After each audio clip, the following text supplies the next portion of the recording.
합니다. 일제시대 때 조선 총독부의 부설기관이었죠. 조선사 편수회라는 기관이 있었는데요. 조선사 편수회는 한국사를 말살하는 그것을 이제 주된 목표로 삼은 국가기관이었습니다. 그래서 이것은 일왕의 특명에 의해서 만들어진 기관이고요. 이 조선사 편수회에 누가 있었냐면 주로 이 3인방을 얘기하는데 오늘 이제 집중 조명할 인물은 바로 이만희 시류입니다. 금소룡이라고도 하는데요. 이 이만희 시류가 바로 황국을 없애는데 결정적인 역할을 합니다. 이만희 시류의 스승은 츠보이 쿠메조라고 알려져 있는데요. 츠보이 쿠메조가 사실 어떤 교정을 봤었어요. 동경대제본을 보시면은 이 삼국유사에 석유 황국, 아까 보여드렸죠? 옛적에 황국이 있었다. 그 원문이 바로 이 네 글자입니다. 석유 황국이라고 해서 옛적에 있었다. 황국이란 나라가 라고 분명히 기술되어 있었고 이만희 시류의 그 스승인 츠보이 쿠메조가 교정을 보고 삼국유사 그 동경대제본을 이제 낼 때만 해도 이 황국을 건드리진 않았어요. 그런데 이만희 시류가 이후에 어떤 일을 하냐면은 황국으로 전해지던 판본을 환인으로 변조를 하게 됩니다. 그래서 어떻게 되냐면은 옛적에 있었다 환인이라는 사람이 이렇게 돼버립니다.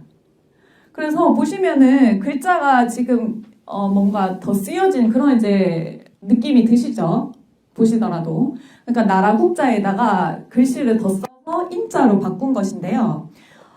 굉장히 머리가 좋은 사람이죠. 사실은 삼국유사를 활용을 해서 삼국유사에 나오는 석유 황국에서 한 글자를 바꿈으로 인해서 한 나라의 존재사를 한 사람의 신화로 한 사람이 존재했던 것 마냥 한 사람의 어떤 신화로 변조를 하게 하는데 이만희 시류가 이러한 이제 작업을 했다는 겁니다.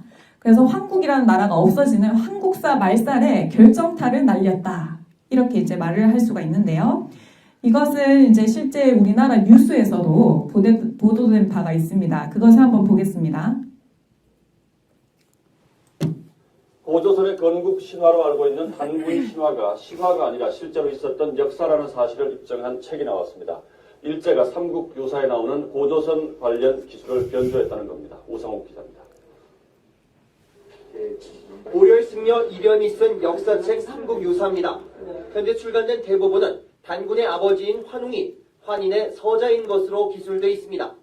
하지만 문제의 인자는 간자체 국자에 가필된 흔적이 역력합니다. 일제시대 이만희 씨라는 일본 사학자가 변조한 것입니다. 변조 이전의 삼국유사를 보고 정리한 동경제대 발간본에는 국자로 분명히 기술되어 있습니다.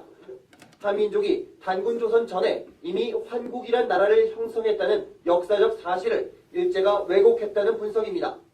이런 주장을 책에 담은 저자는 사학자가 아닌 현직 교육과학기술부 과장입니다.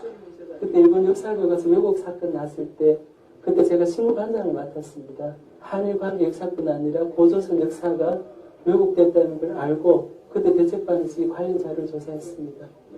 성 과장은 4년 동안 방대한 사료를 모아 단군조선이 허구적 신화가 아니라 실제 역사임을 조목조목 증명해 사학계에 큰 파장을 불렀습니다. 학문적으로 한번 굳어지고 나면은 이것이 회복되는데 100년, 200년이 걸린다고 합니다. 그래서 그 도구만에 잡혀있기 때문에 우리 고조선의 본질을 보지 못한다고 봅니다. 비단 역사학자뿐 아니라 일반인도 바른 역사에 관심과 애정을 가져야 한다고 성 과장은 강조합니다. SBS 우상욱입니다.